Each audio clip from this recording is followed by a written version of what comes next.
Hey friends, and welcome back to my YouTube channel. In this video tutorial I will show you how to fix Path of Exile 2 game texture not loading problem. So here follow the steps. The fix is run Path of Exile 2 on dedicated graphics card.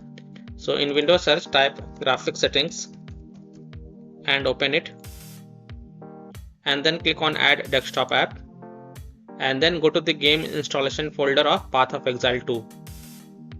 So browse to C drive program files x86 Steam apps common Path of Exile 2 folder, and then select Path of Exile Steam exe file and then click on add.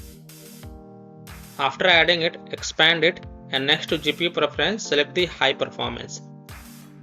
Then again click on add desktop app and browse to C drive program files x86 Steam apps common Path of Exile 2 folder, and this time select Path of Exile _x64 Steam exe file and then click on add.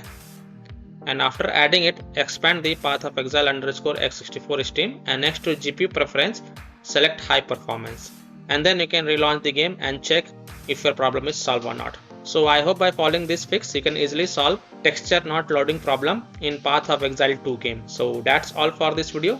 If this video helped you, then please like and share this video, and also subscribe to my YouTube channel to get the latest updates. Thank you.